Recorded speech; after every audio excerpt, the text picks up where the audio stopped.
മുടയിറക്കല്ലേ കല്ല് ചുമന്ന കൈയാണ്.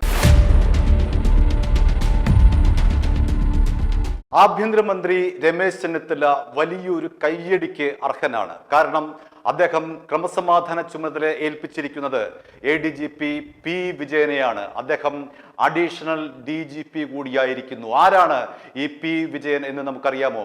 കഴിഞ്ഞ 10 വർഷം പിണറായി സർക്കാർ വേട്ടയാടിയ സത്യസന്ധനായിട്ടുള്ള കേരള പോലീസ് കണ്ട ഏറ്റവും മികച്ച ഉദ്യോഗസ്ഥനായിട്ടുള്ള P വിജയൻ.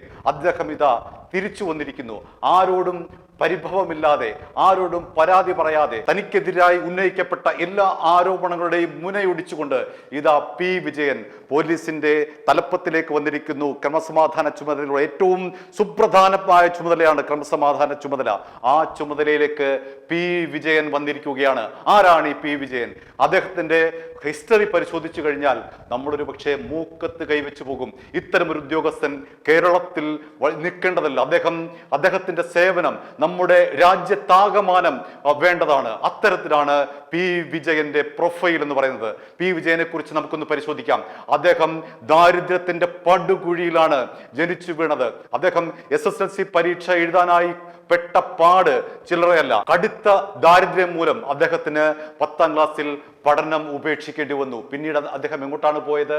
മൈക്കാട് പണിക്കാണ് പോയത്. കല്ല് ചുമന്നും അതേപോലെ തന്നെ മേശരിമാരെ സഹായിച്ചും സിമന്റ് ചുമന്നുമാണ് അദ്ദേഹം തന്റെ കൗമാരം ചെലവഴിച്ചത്. എന്തിനു വേണ്ടി? പഠിക്കാൻ വേണ്ടി. അങ്ങനെ രാത്രിയിൽ പഠിച്ച് ഉറക്കളച്ചിരുന്നു പഠിച്ച് SSLC വിജയിച്ചു. രാവിലെ കല്ലുപണിക്ക് പോകും, മൈക്കാട് പണിക്ക് പോകും.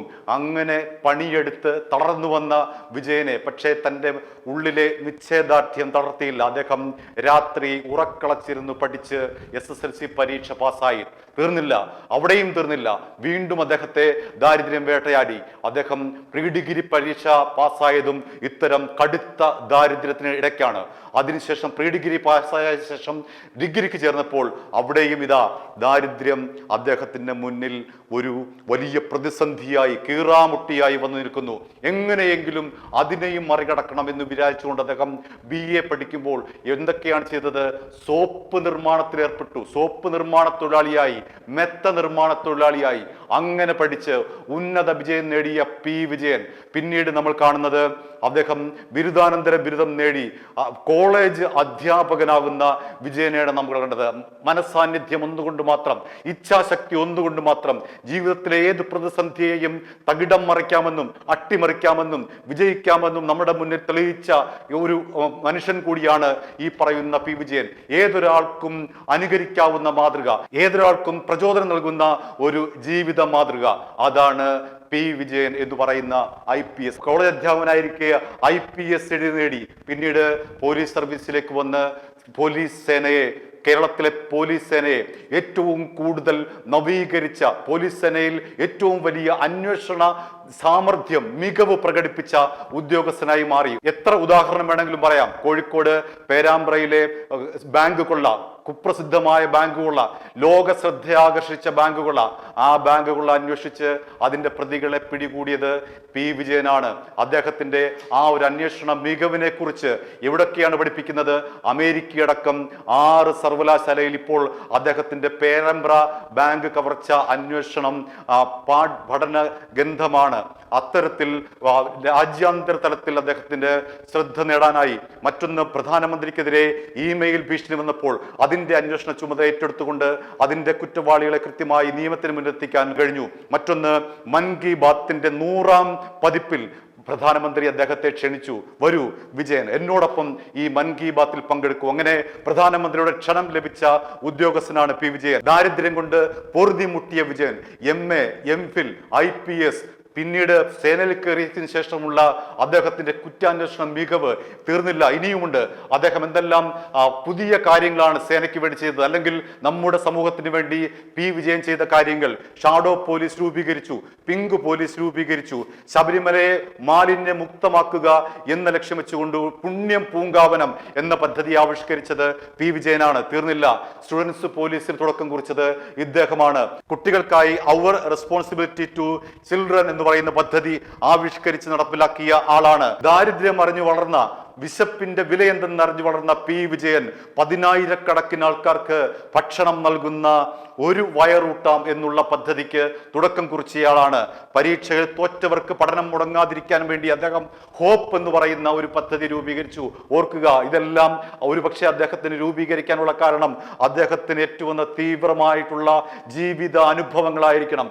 ആ ജീവിതാനുഭവങ്ങൾ കാച്ചി കുറുക്കിക്കൊണ്ടാണ് അദ്ദേഹം ഇത്തരം ഓരോ പദ്ധതികളും ആവിഷ്കരിച്ച് നടപ്പിലാക്കിയത്. അദ്ദേഹത്തോട് കഴിഞ്ഞ പിണറായി സർക്കാർ ചെയ്തത് എന്താണ്? ഈ പി വിജയനെ എന്നേക്കുമായി ഈ പോലീസ് സേനയുടെ തലപ്പത്ത് ഒരു കാരണവശാലും വരരുത് എന്ന് കരുതി കൂട്ടിക്കൊണ്ട് പിണറായി വിജയനും അദ്ദേഹത്തിന്റെ ഏറ്റവും വലിയ വിശ്വസ്തനുമായ എം.ആർ. അജിത് കുമാർ ഇദ്ദേഹത്തെ തകർത്ത് തരിപ്പണമാക്കിയിരുന്നു. എന്തെല്ലാം ആരോപണങ്ങളാണ് പി വിജയനെതിരെ അവർ ഉന്നയിച്ചത്.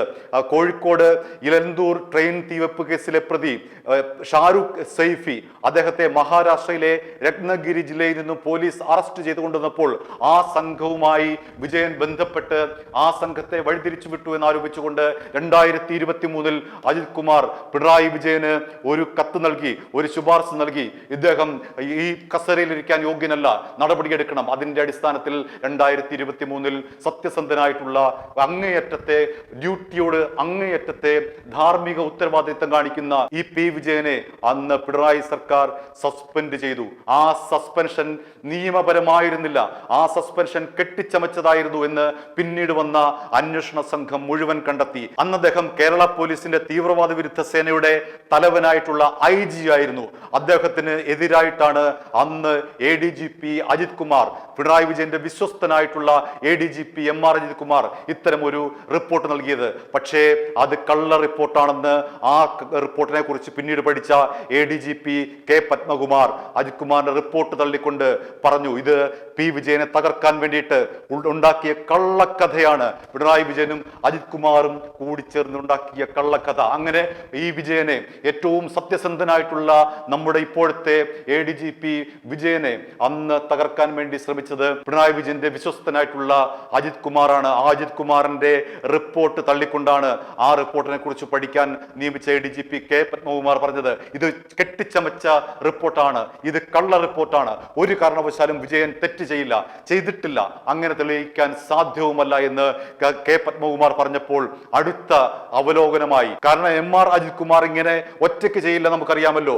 ആഭ്യന്തരം കൈയാളിയ പിണറായി വിജയന്റെ സഹായമില്ലാതെ, ഒത്താശയില്ലാതെ ഇത്തരത്തിലുള്ള ഒരു കഥ കെട്ടിച്ചമയ്ക്കാൻ എം.ആർ. അജിത് കുമാർ മെനക്കെടില്ല. അതുകൊണ്ട് തന്നെ ഇതിന്റെ ബുദ്ധി കേന്ദ്രം പിണറായിയാണെന്ന് സംശയിക്കേണ്ടിയിരിക്കുന്നു. അങ്ങനെ പിണറായി വിജയൻ, എം.ആർ. അജിത് കുമാർ കൂട്ടുകെട്ടിൽ ഉണ്ടായിട്ടുള്ള ഈ ഒരു കള്ള റിപ്പോർട്ട് പിന്നീട് ഈ സസ്പെൻഷൻ, അദ്ദേഹത്തിന്റെ 2023 സസ്പെൻഷൻ പിൻവലിക്കാൻ വേണ്ടി രൂപീകരിച്ച അവലോകന കമ്മിറ്റി, ചീഫ് സെക്രട്ടറി അധ്യക്ഷനായിട്ടുള്ള 4 അംഗ സംഘം വീണ്ടും തള്ളി.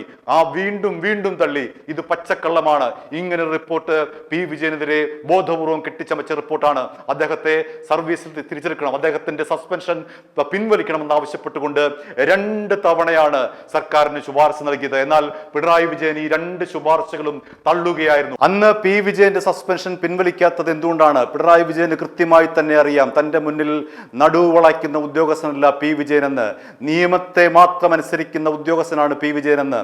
അതുകൊണ്ടാണ് പിണറായി വിജയനും എം.ആർ. അജിത് കുമാറും പി വിജയനെ ചവിട്ടി ഒതുക്കിയത്. അതിന് കാലമിതാ കണക്ക് ചോദിച്ചിരിക്കുന്നു. പിണറായി വിജയനോട്, എം.ആർ. അജിത് കുമാറിനോട് കാലമിതാ കണക്ക് ചോദിച്ചിരിക്കുന്നു. പി വിജയൻ കേരളത്തിന്റെ ഏറ്റവും നിർണായകമായിട്ടുള്ള ക്രമസമാധാന ചുമതലയുള്ള ADGP ആയി വരുമ്പോൾ നമ്മൾക്ക് എന്തുകൊണ്ടും ആശ്വസിക്കാം. കാരണം അദ്ദേഹത്തിന്റെ കയ്യിൽ കേരളത്തിന്റെ ക്രമസമാധാന ചുമതല ഭദ്രമാണ്. അങ്ങനെ ചവിട്ടിമെതിച്ച പിണറായി വിജയൻ ചവിട്ടിമെതിച്ച ഈ പോലീസ് സേനയിലെ ഏറ്റവും സമർത്ഥനായിട്ടുള്ള, ഏറ്റവും സത്യസന്ധനായിട്ടുള്ള, ഏറ്റവും ധാർമ്മിക ബോധമുള്ള ഈ പി വിജയനെ ആഭ്യന്തരമന്ത്രി രമേശ് ചെന്നിത്തല തിരികെ കൊണ്ടുവന്നിരിക്കുന്നു. ക്രമസമാധാന ചുമതലയുള്ള ADGP ആയി തിരികെ കൊണ്ടുവന്നിരിക്കുന്നു. നമ്മൾ കേരളീയർക്ക് ഇനി ആശ്വസിക്കാം. ധൈര്യമായി ഇനി മുതൽ നമ്മുടെ അമ്മ പെങ്ങന്മാർക്കും നമ്മുടെ പെൺകുട്ടികൾക്കും രാത്രി ധൈര്യത്തോടെ പുറത്തിറങ്ങി നടക്കാം. കാരണം പി വിജയന്റെ കയ്യിൽ ഈ ഒരു സ്ഥാനം, ക്രമസമാധാന ചുമതല എന്ന് പറയുന്ന ആ സ്ഥാനം അദ്ദേഹത്തിന്റെ കയ്യിൽ സുരക്ഷിതമാണ്. ആഭ്യന്തരമന്ത്രി രമേശ് ചെന്നിത്തലയ്ക്ക് ഇരിക്കട്ടെ പി വിജയനോടൊപ്പമുള്ള ഒരു big salute. i2i News, an eye for truth. i2i News subscribe ചെയ്തിട്ടില്ലാത്തവർ ഇപ്പോൾ തന്നെ സബ്സ്ക്രൈബ് ചെയ്യുക. നോട്ടിഫിക്കേഷൻ ലഭിക്കുവാൻ ബെൽ ബട്ടണും അമർത്തുക.